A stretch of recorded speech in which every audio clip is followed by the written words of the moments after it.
बिस्मिल्लाहिर्रहमानिर्रहीम अस्सलामु अलैकुम welcome to my channel Sabir Shafiq. आज न्यू टॉपिक के साथ एक्सेल पे मैं आपको एक बहुत बड़ी प्रॉब्लम उसकी सॉल्यूशन के बारे में बताऊंगा।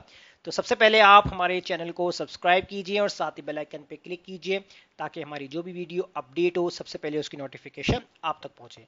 तो स्टार्ट करेंगे अपना आज का टॉपिक। आज के टॉपिक पे मैं आपको बताऊंगा कि एक्सेल के अंदर अगर आपके पास कुछ इस तरीके से एंट्री करने को आ जाए या आपके पास एक शीट ओपन हुई हुई है और आपसे ये पूछ लिया जाए कि अगर आप एक्सेल के मास्टर हैं तो आप इस प्रॉब्लम को सॉल्व करके दिखाएं। अब ये प्रॉब्लम क्या है, किस तरीके से ये सॉल्व होगी, ये मैं आपके साथ आज की क्लास में मैं शेयर करूंगा। तो आप देख सकते हैं मेरे पास कुछ लिस्ट है, उस लिस्ट के अंदर हमारे पास कुछ सब्जेक्ट के कॉलम्स हैं। इन सब्जेक्ट्स के अंदर हमारे पास जो है वो कुछ नंबर्स लिखे हुए हैं। अब ये नंबर्स हमारे पास कुछ इस तरीके से लिखे हुए हैं। अगर हम कॉपी वर्क में अपना कोई काम करते हैं, जैसे हमने किसी स्टूडेंट्स को, एम्प्लॉयर्स को या पार्टिसिपेंट्स को मैंने 50 नंबर्स दिए। अब मैं चाहता हूं कि मुझे 50 नंबर्स मैंने यहाँ पर गलती से लिख लिए, मुझे इसके 10 नंबर या 5 नंबर इंक्रीज करने हैं। तो मैं डायरेक्टली अगर इस तरीके से लिख लेता हूं तो पता नहीं चलेगा कि मैंने करेक्शन की है या ऑलरेडी मैंने नंबर यहाँ पर सही लिखे हैं। तो हम कॉपी वर्क के अंदर कुछ इस तरीके से लिखते हैं कि 50 प्लस 10, यानी कि इसके हमने, यानी कि इस पार्टिसिपेंट को हमने 10 नंबर ऐड करके दिए। तो ये हमारे पास वर्क आता है पेपर में। लेकिन अगर एक्सेल के अंदर ऐसा काम आए तो उसको आपने करना कैसे? अब उसके लिए आप तो यहाँ कहेंगे कि आप यहाँ पर डायरेक्टली जिस तरह मैंने अभी लिखा है इस तरह आप लिख सकते हैं, बिल्कुल लिख सकते हैं। लेकिन आपको प्रॉब्लम जो आएगी ना वो आएगी आपको सम करने में। अगर मैं यहाँ पर इस वैल्यू का सम करता हूँ, अब देखिए ये वैल्यूज जो है सिंगल सिंगल सेल्स के अंदर हमारे पास सिंपल वैल्यू लिखी हुई है। अगर मैं यहाँ पर सम का फॉर्मूला अप्लाई करता हूं और यहां से वैल्यू को सिलेक्ट करके एंटर करता हूं तो मेरे पास आंसर तो यहां पर करेक्ट आ रहा है। अगर मैं यहां पर इन वैल्यूज को प्लस करवा लेता हूं इस तरीके से, तो मैंने इनको सेलेक्ट किया, ब्रैकेट क्लोज किया और एंटर किया, तो अभी देखिए मेरे पास यहां पर आंसर क्या आ रहा है, 75 आ रहा है। इसका मतलब उसने सिर्फ इसी वैल्यू को पिक करके हमें आंसर दे दिया। लेकिन हमारे पास तो ये दोनों वैल्यूज भी हैं, यानी कि 80 और 80 प्लस 75, तो इनका टोटल आपके पास एक्चुअल आना चाहिए। तो यहां पर आपकी जो ये टेक्निक है वो काम नहीं कर पाएगी, तो आपको इस तरीके से जो है वो प्रॉब्लम्स आएगी। अब ये आपके पास एक चैलेंज है कि आपने इस प्रॉब्लम को सॉल्व करना कैसे है। तो इसके लिए हमें यहाँ पर फॉर्मूला यूज करना होगा, उस फॉर्मूले को जो कि हम अपनी प्रीवियस वीडियोस के अंदर फॉर्मूले को कई बार यूज कर चुके हैं। जैसे हम find formula, mid formula, left, is number, if condition, different फार्मूले। तो उन फार्मूले की मैंने हर वीडियोस पे मैंने क्लासेस रिकॉर्ड की हुई हैं। तो आप हमारे चैनल पे जाएं, वहां पर उन वीडियोस को देखें। तो आप जब वीडियोस को देखेंगे तो ही आपको आज की क्लास समझ में आने वाली है। तो चले हम अपनी जो है वो प्रॉब्लम को सॉल्व करते हैं। यहाँ पर आपको यहाँ पर ध्यान रखना है, थोड़ा सा फोकस करना है कि हम यहाँ पर फॉर्मूला कैसे अप्लाई करेंगे। कोई प्रॉब्लम नहीं आएगी, फॉर्मूले को आपने समझना है। यहाँ पर आप सबसे पहले यहाँ पर लगाएंगे इक्वल। इक्वल लगाने के बाद आपने यहां पर इफ टाइप करना है, उसके बाद आप यहां पर इस नंबर टाइप करेंगे। इस नंबर के अंदर पहला काम आपसे पूछेगा वैल्यू, तो वैल्यू के अंदर मैं दूंगा यहां पर अपने इस वाले सेल का लिंक जो लिखा हुआ आपके पास B2। उसके बाद यहां पर मैं करूंगा ब्रैकेट क्लोज। ब्रैकेट क्लोज करने के बाद फिर मैं लगा दूंगा कॉमा। अब यहां पर दोबारा से ट्रू वैल्यू के अंदर मैं दूंगा, इसी सेल को सेलेक्ट करूंगा B2 को, फिर मैं लगा दूंगा कॉमा। अब यहां मुझसे पूछेगा फॉल्स वैल्यू, तो फॉल्स वैल्यू के लिए हम यहां पर लेफ्ट का फॉर्मूला अप्लाई करेंगे और लेफ्ट के फॉर्मूले के अंदर टेक्स्ट के बारे में पूछ रहा है, तो मैं यहां पर दोबारा से B2 को सिलेक्ट करूंगा और अब यहां पर कॉमा लगा दूंगा। फिर इसके बाद यहां पर मुझसे पूछेगा नंबर ऑफ कैरेक्टर्स, इसके लिए अप्लाई करेंगे हम फाइंड का फॉर्मूला। फाइंड का फॉर्मूला अप्लाई करेंगे, यहां पर ब्रैकेट ओपन करेंगे और उसके बाद यहां पर अब आपसे पूछेगा फाइंड टेक्स्ट, आप किस टेक्स्ट को जो है फाइंड करना चाह रहे हैं। तो यहां मैं टाइप करूंगा डबल कोटेशन के अंदर प्लस और डबल कोटेशन क्लोज और उसके बाद कॉमा।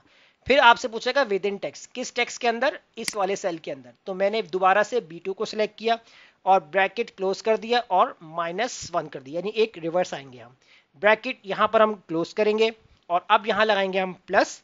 उसके बाद आपको यहां पर टाइप करना है मिड का फॉर्मूला। मिड का फॉर्मूला अप्लाई करेंगे, उसके बाद फिर आपसे पूछेगा टेक्स्ट, तो टेक्स्ट के लिए हम देंगे यहां पर B2 वाले सेल का लिंक, कॉमा लगा देंगे। स्टार्ट नंबर आपसे पूछ रहा है, तो स्टार्ट नंबर के अंदर हमने यहाँ पर दोबारा से फाइंड का फॉर्मूला अप्लाई करना है और डबल कोटेशन के अंदर plus, double quotation close, comma और विद इन टेक्स्ट B2 ही आप सेलेक्ट रखेंगे यहाँ पर। और अब आप यहाँ पर करेंगे ब्रैकेट क्लोज, प्लस करवा देंगे और इसके बाद फिर आप यहाँ पर जो है वो स्टार्ट नंबर आपसे पूछ रहा है, आपने यहाँ पर 1 टाइप करना है।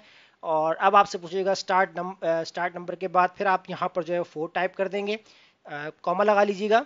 उसके बाद फिर आप यहाँ पर 4 टाइप कर दीजिएगा और डबल ब्रैकेट आप यहाँ पर क्लोज कर देंगे। अब ये वाला काम आपने कर लेना है। अब देखिए ये वाला काम जो है मैंने सिर्फ और सिर्फ फर्स्ट कॉलम के लिए किया है। स्टार्टिंग में आपको लेंथी लगेगा, लेकिन एक बार अगर आप ये फॉर्मूला अप्लाई कर लेंगे तो बात के लिए आपके लिए सबसे आसानी हो जाएगी। अब आपको करना क्या है कि जो काम आपने अभी यहाँ बी वैल्यू के लिए किया, यानी बी कॉलम के लिए किया है, यही काम आपको सी कॉलम के लिए भी करना है, यही काम आपको डी कॉलम के लिए भी करना है। अब जितने कॉलम्स होंगे ई एफ जी, तो आपकी उतनी ही कंडीशंस यहाँ पर बनेगी। अब मैं यहाँ पर क्या करूंगा कि मैं इसी फॉर्मूले को दोबारा से यूज करूंगा। आप चाहें इसको दोबारा से लिख सकते हैं, लिखेंगे तो अच्छी बात है, आपकी प्रैक्टिस होगी, वरना इसकी एक शॉर्ट वे में आपको बताता हूँ। फर्स्ट कंडीशन जैसे मैंने यहां तक बना ली है, अब मैं इस कंडीशन की जो है वो कॉपी करूंगा और पेस्ट करता जाऊंगा और पेस्ट करके सिर्फ हम एक एक वैल्यूज चेंज करेंगे। तो मैं यहां पर क्या कर लेता हूं, प्लस लगा लेता हूं और यहां से जो है वो पूरी वैल्यू उठा लेता हूं। तो मैंने यहां तक उठा लिया, इफ तक, कंट्रोल सी कॉपी कर लिया, लास्ट में आके कंट्रोल वी हम पेस्ट कर देंगे। अब यहां से आपको चेंज करना है B2 की जगह, अब आप यहां पर टाइप करेंगे C2। जैसे मैं B को रिप्लेस कर रहा हूं और टाइप करता जा रहा हूं C, तो देखें इससे आपका जो टाइम है वो सेफ हो जाएगा। जहां जहां आपके पास B2 लिखा हुआ है वहां वहां आपने C2 टाइप करना है। तो ये देखें अब आसान हो गया काम। पहली कंडीशन आपको बनानी है, दूसरे बार आपने क्या करेंगे, आप चाहे प्रैक्टिस के लिए लिख सकते हैं, वरना आप कॉपी पेस्ट करके अपना टाइम सेव कर सकते हैं। इस तरीके से लास्ट पे आकर आप दोबारा से कंट्रोल वी पेस्ट करें। तो अब देखिए जहां जहां बी लिखा हुआ है, अब वहां वहां आपको डी टाइप करना है। डी टाइप कर लिया आपने यहां पर,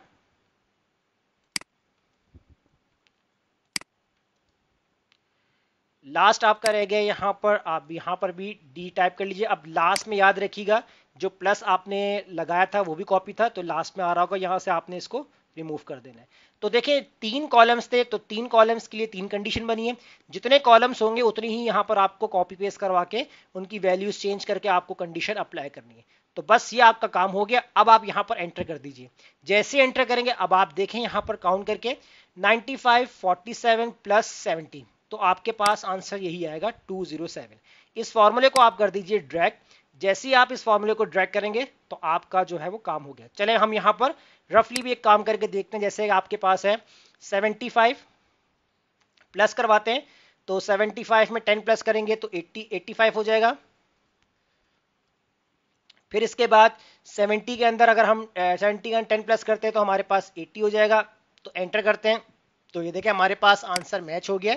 तो इस फॉर्मूले ने क्या काम किया है कि अगर आप किसी भी सेल के अंदर नंबर्स को आप इंक्रीज करवाते हैं, जैसे 80 है, मैं यहां पर इस पार्टिसिपेंट को 10 नंबर एक्स्ट्रा देना चाह रहा हूं, तो मैंने यहां पर +10 करवा दिया।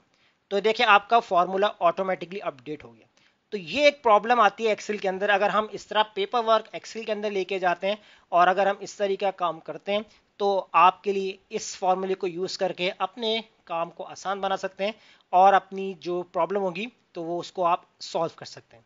तो ये थी हमारी आज की क्लास कि कैसे हम जो है वो डिफरेंट वैल्यूज को ऐड करके हम अपने टोटल सम्स के अंदर अपनी वैल्यू को दिखा सकते हैं, उनका टोटल कर सकते हैं, जैसा कि मैंने आपको आज की क्लास में बताया।